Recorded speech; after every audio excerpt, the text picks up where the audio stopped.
അടുത്തത് ഇന്ത്യയും ചൈനയും എലോങ് LAC ഒരു പാട്രോളിംഗ് എഗ്രിമെന്റിൽ എത്തിയിട്ടുണ്ട്. അപ്പോൾ ഇവിടെ ഞാൻ അത് കൊടുത്തിട്ടില്ല. പക്ഷെ പ്രിലിംസ് പെർസ്പെക്റ്റീവിൽ നിങ്ങൾ ആ ഒരു റീജിയനിലെ സ്ഥലങ്ങൾ from north to south, east to west അങ്ങനെയൊക്കെ പഠിച്ചു വെക്കണം. കാരണം എപ്പോഴും അങ്ങനത്തെ ക്വസ്റ്റ്യൻസ് ജോഗ്രഫിക്കൽ ഒരു ഇതിൽ വരാറുണ്ട്. അതായത് ഈ ഒരു സ്ഥലം ഇപ്പോൾ Galwan valley, Depsang plains, Demchok region, ഇതെല്ലാം തന്നിട്ട് ഈസ്റ്റിൽ നിന്ന് ഇതിന്റെ ഈസ്റ്റിലാണോ അങ്ങനെ ഒരു സ്റ്റേറ്റ്മെന്റ് ഒക്കെ തന്നാൽ നമുക്ക് ഐഡന്റിഫൈ ചെയ്യാൻ പറ്റണം. വളരെ ഇമ്പോർട്ടൻ്റ് ആയിട്ടുള്ള സ്ഥലങ്ങളുടെ മാത്രം. ഓക്കെ, അപ്പം ഇവിടെ ഈ പറയുന്ന എന്താ പറയുക, ഈ പറയുന്ന ഇഷ്യൂ വന്നതുകൊണ്ട് ഞാൻ ഇന്ത്യ ചൈന ബോർഡർ ഇഷ്യൂസിനെ പറ്റിയിട്ടൊരു നോട്ടാണ് പ്രിപ്പയർ ചെയ്തിരിക്കുന്നത്. അപ്പം വൺസ് നിങ്ങൾ ഈ ബോർഡർ ഡിസ്പ്യൂട്ട്സിനെ പറ്റി പഠിച്ചു കഴിഞ്ഞാൽ ഇന്ത്യ ചൈന തമ്മിലുള്ള ഏത് ഇഷ്യൂസ് എഴുതുമ്പോഴും ബോർഡർ ഇഷ്യൂസിൽ ഒരു 2 പോയിന്റ് അവിടെ എഴുതാൻ പറ്റും. പിന്നെ വൺസ് ഈ ബോർഡർ ഡിസ്പ്യൂട്ട് പഠിച്ചു കഴിഞ്ഞാൽ ഇനി ഇതിൽ കൂടുതൽ അപ്ഡേഷൻ ഒന്നും അങ്ങനെയല്ല, വേണമെങ്കിൽ കറണ്ട് അഫയേഴ്സിൽ 1-2 കാര്യങ്ങൾ, അതിനപ്പുറത്തേക്ക് മിക്ക കാര്യങ്ങളും ഇതിൽ പറഞ്ഞിട്ടുണ്ട്. പിന്നെ നമുക്ക് റിവൈസ് ചെയ്യാൻ പറ്റുന്ന അത്ര കാര്യങ്ങൾ മാത്രമേ പഠിക്കാവുള്ളൂ. എക്സാമിന്റെ തലേന്ന് നമുക്കൊന്ന് ഓടിച്ചു നോക്കാൻ പറ്റും എന്നുള്ള കാര്യങ്ങൾ മാത്രം പഠിച്ചാൽ മതി. ഒരുപാട് പഠിക്കേണ്ട, പഠിച്ച കാര്യങ്ങൾ കണ്ടിന്യൂസ്ലി റിവൈസ് ചെയ്തുകൊണ്ടിരിക്കണം. ഓക്കെ, അപ്പോൾ ഈ ഇന്ത്യ ചൈന ബോർഡർ ഡിസ്പ്യൂട്ട്സിനെ പറ്റി പറയുമ്പോൾ നമുക്കറിയാം, ഇപ്പോൾ ഇന്ത്യ ചൈന ബോർഡറിനെ നമുക്ക് ഒരു വെസ്റ്റേൺ സെക്ടറായിട്ടും ഒരു സെൻട്രൽ സെക്ടറായിട്ടും ഒരു ഈസ്റ്റേൺ സെക്ടറായിട്ടും ഡിവൈഡ് ചെയ്യാം. അപ്പം ഈ വെസ്റ്റേൺ സെക്ടറിലും അതേപോലെ തന്നെ ഈസ്റ്റേൺ സെക്ടറിലുമാണ് കൂടുതൽ ഇഷ്യൂസ് ഉള്ളത്. ഈ ഒരു സെൻട്രൽ സെക്ടറിൽ ഇവിടെ വരുന്നതെന്ന് പറഞ്ഞാൽ ഉത്തരാഖണ്ഡും ഹിമാചൽ പ്രദേശും ഒക്കെയാണ്. അവിടെ വലിയ ഇഷ്യൂസ് ഒന്നും ഇല്ല. പക്ഷേ ഈ പറയുന്ന ലഡാക്ക് റീജിയനിലും അതേപോലെ തന്നെ സിക്കിം അരുണാചൽ റീജിയനിലുമാണ് മേജർ ആയിട്ടുള്ള ഇഷ്യൂസ് ഒക്കെ ഉള്ളത്. അപ്പം ഈ വെസ്റ്റേൺ റീജിയനിൽ ഇഷ്യൂസ് വന്നിട്ടുള്ള ഒരു സ്ഥലം എന്ന് പറയുന്നത് അക്സൈ ചിൻ എന്ന് പറയുന്നത്. അക്സൈ ചിൻ ഇപ്പോൾ ലിറ്ററലി ആഫ്റ്റർ 1962 വാർ ചൈനയാണ് കൺട്രോൾ ചെയ്യുന്നത്. അപ്പോൾ ഈ അക്സൈ ചിന്നിൻ്റെയും ലഡാക്കിൻ്റെയും, ഇതാണ് അക്സൈ ചിന്നെങ്കിൽ ഈ ഒരു ഭാഗത്താണ് LAC ഉള്ളത്. ഓക്കെ, അപ്പം ഈ പറയുന്ന അക്സൈ ചിന്നിനെ പറ്റിയിട്ട് ഇങ്ങനത്തെ ഒരു ഇഷ്യൂ വരാനുള്ള റീസൺ അങ്ങനെയല്ല. ചൈനയ്ക്ക് എന്തുകൊണ്ടായിരിക്കും തോന്നിയത് അത് ചൈനയുടെ ആണെന്ന്, അല്ലെങ്കിൽ ഇന്ത്യക്ക് എന്തുകൊണ്ടാണ് തോന്നുന്നത് അത് ഇന്ത്യയുടെ ആണെന്ന്? യെസ്. അപ്പം 1860s 1890s അതായത് ബ്രിട്ടീഷ് ടൈമിൽ 1860s ജോൺസൺസ് ലൈൻ എന്ന് പറയുന്ന ഒരു ലൈൻ വന്നു. ആ ജോൺസൺസ് ലൈൻ പ്രകാരം അത് ഇന്ത്യയുടെയാണ്. പക്ഷേ 1890s വേറൊരു ലൈൻ വന്നു. അതിൻ്റെ പേരറിയോ? മെക്ഡൊണാൾഡ്സ്. അപ്പോൾ മെക്ഡൊണാൾഡ്സ് ലൈൻ വന്നപ്പോൾ അവർ പറയുന്നു അത് ചൈനയുടെ ആണെന്ന്. അപ്പോൾ അതുകൊണ്ട് ഇന്ത്യയുടെ ആണെന്നും ചൈനയുടെ ആണെന്നും കൺസിഡർ ചെയ്യുന്നത് കൊണ്ടായിരുന്നു അവിടെ അങ്ങനെ ഒരു ഇഷ്യൂ വന്നത്. അപ്പം ഇവിടെയാണ് നമ്മൾ ഈ റീസെൻ്റ് ആയിട്ടുള്ള പാട്രോളിംഗ് റിലേറ്റഡ് ആയിട്ടുള്ള കാര്യങ്ങൾ ഈ റീജിയനെ ബേസ് ചെയ്തിട്ടാണ് നമ്മൾ ഉണ്ടാക്കിയിരിക്കുന്നത്. ഓക്കെ, അപ്പം ഇവിടുത്തെ ഇഷ്യൂ എന്ന് പറയുന്നത് അതാണ്. പിന്നെ വേറെ കാശ്മീർ റിലേറ്റഡ് വേറൊരു ഇഷ്യൂ ഉണ്ട്. ഇതിലെ പാസ് ചെയ്യുന്ന ഒരു ചൈനീസ് ഇനീഷ്യേറ്റീവ് എന്താണെന്നറിയോ? സിപെക്. ചൈനയുടെ ബെൽറ്റ് ആൻഡ് റോഡ് ഇനീഷ്യേറ്റീവിൻ്റെ ഭാഗമായിട്ടുള്ള സിപെക് എന്ന് പറയുന്നത് POKയിലൂടെയാണ് പാസ് ചെയ്യുന്നത്. POK എന്ന് പറയുന്നത് ലിറ്ററലി നമ്മൾ കൺട്രോൾ ചെയ്യുന്ന റീജിയൻ അല്ലെങ്കിൽ പോലും India claims POK is an integral part of India. അപ്പം ഇന്ത്യയുടെ സോവറിനിറ്റിയെ ക്വസ്റ്റ്യൻ ചെയ്യുന്ന ഒരു കാര്യമായിട്ടായിരിക്കും ഇന്ത്യക്ക് എപ്പോഴും അത് ഫീൽ ചെയ്യുക. അപ്പം അത് നമ്മളുടെ ഒരു ഇഷ്യൂ ആണ്. പിന്നെ അടുത്തത് ഇവിടെ നമുക്കൊരു ഇന്ത്യ ഭൂട്ടാൻ ചൈന ട്രൈ ജംഗ്ഷനിൽ ഒരു ഡോക്ലാം സ്റ്റാൻഡ് ഓഫ് നടന്നിരുന്നു. അത് എന്തുകൊണ്ടാണ് ഇമ്പോർട്ടൻ്റ് എന്ന് ചോദിച്ചാൽ, ഈ ഇന്ത്യയുടെ നോർത്ത് ഈസ്റ്റ് കണക്ടിവിറ്റി എന്ന് പറയുന്നത് സിലിഗുരി കൊറിഡോർ അല്ലെങ്കിൽ ചിക്കൻ നെക്ക് കൊറിഡോർ എന്ന് പറയുന്ന ഒരു വളരെ നാരോ ആയിട്ടുള്ള കൊറിഡോറിലൂടെയാണ് മെയിൻലാൻഡ് ഇന്ത്യയും നോർത്ത് ഈസ്റ്റും കണക്റ്റഡ് ആയിരിക്കുന്നത്. അപ്പോൾ ഈ സിലിഗുരി കൊറിഡോറിനടുത്ത് വളരെ അടുത്താണ് ഈ പറയുന്ന ഡോക്ലാം സ്റ്റാൻഡ് ഓഫ്, അതായത് ചൈനീസ് പ്രസൻസ് ഉണ്ടായിരുന്നത്. അതും നമ്മളുടെ ഒരു ബോർഡർ ഇഷ്യൂ ആയിട്ടാണ് നമ്മൾ കൺസിഡർ ചെയ്യുന്നത്. പിന്നെ ബോർഡർ ഇഷ്യൂസ് എന്ന് പറയുമ്പം ലാൻഡ് ബോർഡേഴ്സ് മാത്രമല്ല, നിങ്ങൾ എപ്പോഴും മാരിടൈം ബോർഡേഴ്സും കൺസിഡർ ചെയ്തിട്ട് വേണം ആൻസർ ചെയ്യാൻ. ഓക്കെ, അപ്പോൾ പിന്നീട് ഇങ്ങോട്ട് വരുമ്പോൾ അരുണാചൽ ബോർഡേഴ്സ്, അരുണാചൽ ഒന്നാമത് ചൈന പറയുന്നത് it is a part of southern Tibet, ടിബറ്റിന്റെ ഭാഗമാണ്. അപ്പോൾ ചൈനയുടെ ഭാഗം തന്നെയാണെന്നാണ് പറയുന്നത്. അതുകൊണ്ട് തന്നെ അരുണാചലിലുള്ള ആൾക്കാർക്ക് ചൈനയിൽ പോകണമെങ്കിൽ വിസ വേണ്ട. അവിടെ ചെന്നാൽ അവർ സ്റ്റേപ്പിൾഡ് വിസാസ് എന്നാണ് പറയുന്നത്. അതായത് അവിടെ ചെന്ന് അവർ വിസ സ്റ്റാമ്പ് ചെയ്യില്ല, സ്റ്റേപ്പിൾ ചെയ്യുള്ളൂ. അപ്പം അത് റിമൂവ് ചെയ്യാൻ പറ്റുന്നത്, അതായത് ചൈന പറയുന്ന അരുണാചൽ അവരുടെ ആണെന്നാണല്ലോ, അപ്പോൾ പിന്നെ അവരുടെ ആൾക്കാർക്ക് വേണ്ട എന്നുള്ള ഇതിൽ സ്റ്റേപ്പിൾഡ് വിസാസ് അരുണാചലിലുള്ള ആൾക്കാർക്ക് ചൈന ഇഷ്യൂ ചെയ്യും. അപ്പം അതാണ് അരുണാചൽ റീജിയനിലുള്ള ഇഷ്യൂ. മാത്രമല്ല അവിടെ ഒരു ചൈന പറയുന്നത് അവരുടെ പോവേർട്ടി അലിവിയേഷൻ വില്ലേജസ് എന്ന് പറഞ്ഞിട്ട് ചൈന അരുണാചൽ ഇന്ത്യ ബോർഡറിൽ, അരുണാചൽ ചൈന ബോർഡറിൽ അല്ലെങ്കിൽ ഇന്ത്യ ചൈന ബോർഡറിൽ അരുണാചലിന്റെ തൊട്ടടുത്ത് ഒരുപാട് വില്ലേജസ് കൊണ്ടുവരുന്നുണ്ട്. അങ്ങനെ പതിയെ പതിയെ ചൈന എപ്പോഴും ചൈനയുടെ ആ ഒരു സ്ട്രാറ്റജിക്ക്, അതായത് ഇങ്ങനെ പല പല കുഞ്ഞു കുഞ്ഞു സ്ഥലങ്ങളായിട്ട് അക്വയർ ചെയ്യുന്നതിന് ഒരു ടേം ഉണ്ട്, അറിയോ? Salami slicing. അപ്പോൾ അങ്ങനത്തെ കീവേഡ്സ് ഒക്കെ നമ്മൾ എപ്പോഴും ആൻസർ ചെയ്യുമ്പോൾ കൊണ്ടുവരാനായിട്ട് ട്രൈ ചെയ്യണം. ഓക്കെ, അപ്പം ഈ പറയുന്ന അരുണാചലിൽ ഉള്ള ഇഷ്യൂസ് അതൊക്കെയാണ്. ഒന്നാമത് ചൈനയുടെ സിയാവോകാങ് എന്നാണ് അവരതിന് പറയുന്നത്. അവരതിനെ അവിടുത്തെ പോവേർട്ടി അലിവിയേഷൻ വില്ലേജസ് എന്നാണ് പറയുന്നത്.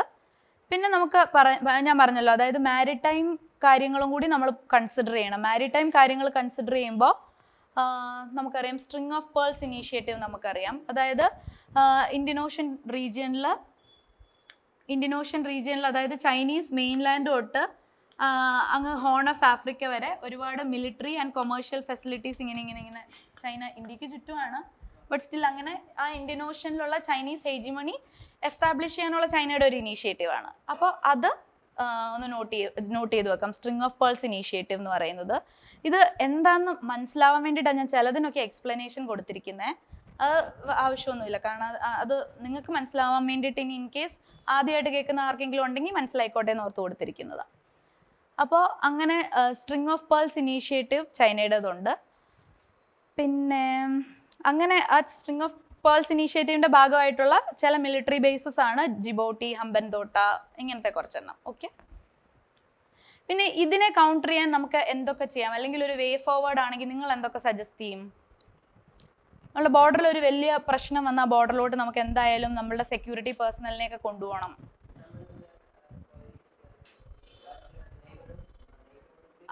നെയ്ബർഹുഡ് സ്റ്റേബിൾ ആയിരിക്കണം. അപ്പോൾ നെയ്ബറിങ് കൺട്രീസുമായിട്ട് ബാക്കി, അതായത് നമ്മളുടെ ബാക്കി മ്യാൻമാർ, ബംഗ്ലാദേശ് പോലെയുള്ള നെയ്ബേഴ്സുമായിട്ട് ഡെഫിനറ്റ്ലി നമുക്ക് സ്ട്രോങ് ടൈസ് വേണം.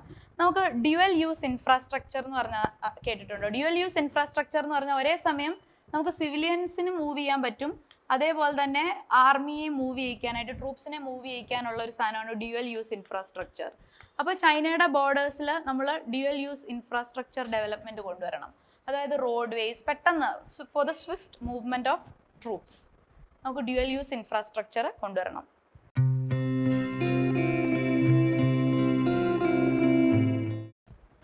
അപ്പോൾ ഡ്യുവൽ യൂസ് ഇൻഫ്രാസ്ട്രക്ചർ, പിന്നെ ബോർഡറിലുള്ള ഇൻഫ്രാസ്ട്രക്ചറൽ ഡെവലപ്മെൻറ്റ്. പിന്നെ നമ്മളിപ്പം യൂഷ്വലി നിങ്ങളിപ്പം ആൾക്കാരൊക്കെ ട്രിപ്പ് പോകുമ്പോഴൊക്കെ കാണാറില്ലേ ബോർഡറിൽ ദ ലാസ്റ്റ് വില്ലേജ് എന്നൊക്കെ പറഞ്ഞിട്ട്, ഇങ്ങനെ ഹിമാചൽ അങ്ങനത്തെ സ്ഥലങ്ങളിലൊക്കെ ചെല്ലുമ്പോൾ എല്ലാവരും ഫോട്ടോ ഒക്കെ ഇടുന്നത്. അപ്പോൾ അങ്ങനെ ഈ ഗവൺമെൻറ്റിൻ്റെ ഒരു idea, they are not the last villages, അവരെ we should develop in to the first villages. അത്രയും ഇമ്പോർട്ടൻസ് കൊടുത്ത് അവർക്ക് ഡെവലപ്മെൻറ്റ് കൊണ്ടുവരിക. അപ്പോൾ നമ്മളും ഇതേപോലെ തന്നെ ബോർഡർ വില്ലേജസിനെ ഡെവലപ്പ് ചെയ്യുക. പിന്നെ നമ്മുടെ ഇൻ്റലിജൻസ് നെറ്റ്വർക്ക് സ്ട്രെങ്തൻ ചെയ്യുക. പിന്നെ നമുക്ക് LOCയിലുള്ളതുപോലെ, ലൈൻ ഓഫ് കൺട്രോളിലുള്ളതുപോലെ സ്മാർട്ട് ഫെൻസിങ്ങോ അങ്ങനത്തെ ടെക്നോളജി അഡോപ്ഷൻ കൊണ്ടുവരാം. സ്മാർട്ട് ഫെൻസിങ് ഒക്കെ ടെക്നോളജി അഡോപ്ഷൻ ഒരു എക്സാമ്പിളാണ്. അതൊക്കെ നമുക്ക് എവിടെ വേണേൽ എഴുതാം. ഇതേപോലെ തന്നെ smart fencing, technology adoption like in LOC എന്ന് പറഞ്ഞിട്ട് കൊടുക്കാം. ഓക്കെ, ഇത് എനിക്ക് തോന്നുന്നു ഇത് ചൈന റിലേറ്റഡ് ആയിട്ട് ചോദിച്ച ഒരു PYQ ആയിരുന്നു. With respect to the South China Sea, maritime territorial disputes and rising tension affirm the need for safeguarding maritime security to ensure freedom of navigation and overflight through the region. ഇവിടെ എന്ന് പറഞ്ഞാൽ നമ്മളെ air സ്പേസിൻ്റെയും കൂടി അപ്പം നമ്മൾ address ചെയ്യണം. Freedom of navigation എന്ന് പറയുമ്പോൾ നമ്മൾ ഇന്ത്യൻ ഓഷ്യൻ റീജിയനിലെ ആ കാര്യം മാത്രം പറഞ്ഞാൽ പോരാ. ഓവർഫ്ലൈറ്റ് എന്ന് പറയുന്നത് കൊണ്ട് നമ്മളുടെ എയർ സ്പേസിലുള്ള നമ്മളുടെ കാര്യവും പറയണം. In this context discuss the bilateral issues between India and China. അങ്ങനെ അവർ ചോദിക്കുക, ഒരു പെർട്ടിക്കുലർ ഇഷ്യൂ പറയും, എന്നിട്ട് in this context discuss the issues. നിങ്ങൾക്ക് ഒരു ക്വസ്റ്റ്യൻ കിട്ടുമ്പോൾ എപ്പോഴും ഇപ്പോൾ ക്വസ്റ്റ്യൻ കിട്ടുമ്പോൾ നല്ല പഠിക്കുമ്പോൾ തന്നെ അങ്ങനെ പഠിച്ചു വെച്ചാൽ നമുക്ക് കുറേ കാര്യങ്ങളൊക്കെ മനസ്സിലാവും. അതായത് ഈ നമ്മൾ പറയാറില്ലേ political, economic, social, technological. Okay, അപ്പോൾ അങ്ങനെ പൊളിറ്റിക്കൽ, സോഷ്യൽ, ഇക്കണോമിക്കൽ അങ്ങനെയുള്ള ആംഗിളിൽ, അതായത് ഇപ്പം ഇന്ത്യയും ചൈനയും തമ്മിൽ ട്രേഡിൽ ഒരു പോസിറ്റീവ് കാര്യവും ട്രേഡിൽ ഒരു നെഗറ്റീവ് കാര്യവും കണ്ടുപിടിക്കുക. അതേപോലെ തന്നെ ഈ പറയുന്ന ഇക്കണോമിക് കാര്യത്തിലും അതെ, ഒരു പോസിറ്റീവ് കാര്യവും ഒരു നെഗറ്റീവ് കാര്യവും കണ്ടുപിടിക്കുക. എൻവയോൺമെൻറ്റിൽ ഒരു പോസിറ്റീവ് കാര്യവും ഒരു നെഗറ്റീവ് കാര്യവും കണ്ടുപിടിക്കുക. അങ്ങനെ എല്ലാത്തിൻ്റെയും അങ്ങനെ 2 പോയിന്റ്സ് വെച്ച് പഠിച്ചു വെച്ചാൽ നമുക്കത് എവിടെയെങ്കിലുമൊക്കെ ഉപയോഗിക്കാൻ പറ്റും. ഓക്കെ, എന്നിട്ട് ആ സാധനങ്ങൾ മാത്രം കണ്ടിന്യൂസ്ലി പഠിച്ചുകൊണ്ടിരിക്കുക.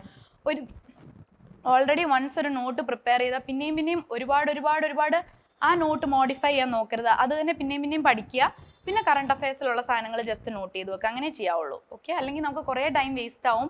നമുക്ക് ഈ പറയുന്ന എഴുതുന്ന എല്ലാ കാര്യങ്ങളും ഒന്നും പഠിക്കാൻ പറ്റില്ല. പിന്നെ കീവേഡ്സ് മാത്രം പഠിച്ചു വെക്കുക. നമുക്കത് മാത്രമേ റിവൈസ് ചെയ്യാൻ പറ്റുള്ളൂ. പിന്നെ നമുക്ക് ചെയ്യാൻ പറ്റുന്നത് കൾച്ചറൽ ഡിപ്ലോമസി. കാരണം we have A shared heritage of Buddhism, അങ്ങനെയൊക്കെയുള്ള കാര്യങ്ങൾ. അപ്പോൾ കൾച്ചർ ഡിപ്ലോമസി, പിൽഗ്രിമേജ് ഡിപ്ലോമസി. കാരണം മാൻസരോവർ പിൽഗ്രിംസിനെയൊക്കെ ചൈന ഹോസ്റ്റ് ചെയ്യുന്നു എന്ന് പറഞ്ഞ് ന്യൂസിലൊക്കെ കാണാറുണ്ട്. അപ്പം പിൽഗ്രിമേജ് ഡിപ്ലോമസി എന്തോ മെൻഷൻ ചെയ്യാം.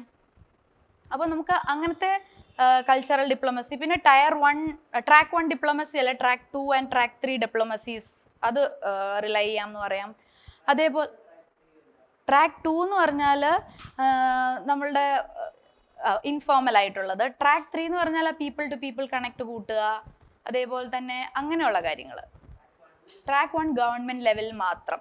ഗവൺമെൻറ് ലെവലിൽ മാത്രമുള്ള ചെയ്യാൻ പറ്റുന്ന കാര്യങ്ങൾക്ക് എപ്പോഴും ലിമിറ്റേഷൻസ് ഉണ്ടാവും. കാരണം അതിന് നമ്മുടെ പോളിസീസുമായിട്ട് അലൈൻ ചെയ്യുന്ന കാര്യങ്ങൾ മാത്രമേ നമുക്ക് ചെയ്യാൻ പറ്റൂ. പക്ഷെ ഇപ്പോൾ ബിസിനസ് ടു ബിസിനസ് ഒക്കെ ആയിട്ട്, അതായത് ഇന്ത്യയിലെ ബിസിനസ്സും ചൈനയിലെ ബിസിനസ്സും തമ്മിൽ ഒരുപാട് ഇന്റർലിങ്ക്ഡ് ആണെങ്കിൽ ഒരിക്കലും ആ സൈഡിൽ നിന്ന് ഇങ്ങോട്ടൊരു അഗ്രഷൻ നമുക്ക് അധികം എക്സ്പെക്ട് ചെയ്യാൻ പറ്റില്ല. കാരണം അവിടെ നിന്ന് എന്തെങ്കിലും ഒരു രീതിയിൽ ഒരു അഗ്രഷൻ ഉണ്ടായാൽ ചൈനീസ് ആൾക്കാരുടെ ഇൻവെസ്റ്റ്മെന്റ്സും എല്ലാം എഫക്റ്റഡ് ആവും. അപ്പം ഭയങ്കരമായിട്ടും ട്രേഡ് ടൈസ് സ്ട്രെങ്തൻ ചെയ്യുന്നതിൻ്റെ ഒരു ഉദ്ദേശം എന്ന് പറഞ്ഞാൽ അവരുമായിട്ടൊരു ഫ്രണ്ട്ലി ടൈസിന് ഏറ്റവും നല്ലത് അങ്ങനെ ഒരു ഇക്കണോമിക് ടൈസ് ഉള്ളതാണ്. ഓക്കെ, അപ്പോൾ അവരുടെ കുറേ ഇൻവെസ്റ്റ്മെന്റ് ഇവിടെ ഉണ്ടെങ്കിൽ ഒരിക്കലും അവരിങ്ങോട്ട് ചൈനീസ് ഗവൺമെന്റിന് നമുക്ക് എപ്പോഴും അവർ നമുക്ക് എഗൻസ്റ്റ് ആയിട്ടുള്ള ഒരു സ്റ്റാൻസ് എടുക്കില്ല. അപ്പം ഇതൊക്കെയാണ് വേ ഫോർവേഡിൽ നമുക്ക് എഴുതാൻ പറ്റുന്നത്. പിന്നെ ഇപ്പോൾ ഒരു പോയിന്റ് ഓർത്തായിരുന്നു, മറന്നുപോയി. ഓക്കെ, ഈ നമുക്ക് ലാൻഡ് ബോർഡർ ഷെയർ ചെയ്യുന്ന കൺട്രീസ്, അതായത് നമുക്കറിയാലോ ഇപ്പോൾ നേപ്പാളൊക്കെ ആയിട്ട് നമ്മൾ ലാൻഡ് ബോർഡേഴ്സ് ഷെയർ ചെയ്യുന്ന കൺട്രീസ് ആകുമ്പോൾ നമുക്ക് യൂസ് ചെയ്യാവുന്ന ഒരു ടേം പാരാ ഡിപ്ലോമസി. അതായത് അവരുമായിട്ട് ആക്ച്വലി ഒരു പൊളിറ്റിക്കൽ ബോർഡർ ഇങ്ങനെയാണ്. പക്ഷേ നേപ്പാളിന് തൊട്ടപ്പുറത്തും അതായത് ഇന്ത്യയിൽ ഇങ്ങോട്ടായതുകൊണ്ട് മാത്രം അവർ കൂടുതൽ കൾച്ചറലി കണക്റ്റഡ് ആയിരിക്കും. അതായത് നേപ്പാളിലുള്ള ആൾക്കാരും അവിടുത്തെ നമ്മുടെ ബോർഡറിങ് ഏരിയാസിലുള്ള ആൾക്കാരും മ്യാൻമാറിലുള്ള ആൾക്കാരും ശരിക്കും മെയിൻലാൻഡ് ഇന്ത്യയിലുള്ള ആൾക്കാരെക്കാൾ കൂടുതലും ആ ബോർഡർ ഏരിയാസിലുള്ള ആൾക്കാർ വളരെ കണക്റ്റഡ് ആയിരിക്കും. അപ്പം നമുക്ക് യൂസ് ചെയ്യാൻ പറ്റുന്ന ഒരു ടേമാണ് പാരാ ഡിപ്ലോമസി. പാരാ ഡിപ്ലോമസി എന്ന് പറഞ്ഞാൽ ഇതേപോലെ തന്നെ അതിൽ ബിൽഡ് ചെയ്യുക, അതിനെ വെച്ചിട്ട് നമ്മളുടെ ബൈലാറ്ററൽ ടൈസ് ബിൽഡ് ചെയ്യുക, അതിനാ പാരാ ഡിപ്ലോമസി എന്ന് പറയുന്നത്. അതെ നമുക്ക് ഷെയർ ചെയ്യുന്ന കുറേ കാര്യങ്ങൾ ബേസ് ചെയ്തിട്ട്, ആ ബോർഡർ കാര്യങ്ങളെന്നല്ല, ആ ബോർഡർ ഷെയർ ചെയ്യുന്ന ആൾക്കാരുമായിട്ട് പറയുമ്പോൾ നമ്മൾ മെയിനായിട്ട് യൂസ് ചെയ്യുന്ന ഒരു ടേമാണ്. അതായത് ആ ഒരു ടൈസിൽ നമുക്ക് ബിൽഡ് ചെയ്യാം. നമ്മൾ പറയാറില്ലേ ഷിൻജിയാങ്ങും എനിക്ക് തോന്നുന്നു ചെന്നൈ ആണെന്ന് തോന്നുന്നു സിസ്റ്റർ സിറ്റീസ്, അങ്ങനത്തെ ഒരു ഐഡിയ ഒക്കെ ഉണ്ട്. അത് വെറുതെ ഒന്ന് എഴുതി വെച്ചു, സിസ്റ്റർ സിറ്റീസ്, അങ്ങനത്തെ കോൺസെപ്റ്റ്സ് ഒക്കെ നമുക്ക് ഇവിടെ കൊണ്ടുവരാം. ഇതൊക്കെ തന്നെയുള്ളൂ ബോർഡർ ഇഷ്യൂസിൽ. അപ്പോൾ ഇന്ത്യ ചൈന പ്രശ്നങ്ങൾ ചോദിക്കുമ്പോൾ ബോർഡർ ഇഷ്യൂസിൽ ഇതിൽ നിന്ന് 1-2 പോയിന്റ്സ് നിങ്ങൾക്ക് എപ്പോഴും എഴുതാം. പിന്നെ ഇങ്ങനത്തെ ഇതിലൊക്കെ മാക്സിമം പോയിന്റ്സ് കൊണ്ടുവരാൻ വേണമെങ്കിൽ ആ ഒരു റീജിയൻ മാപ്പ് കാണിച്ചിട്ട് മാർക്ക് ചെയ്താലും എളുപ്പത്തിൽ ചെയ്യാം.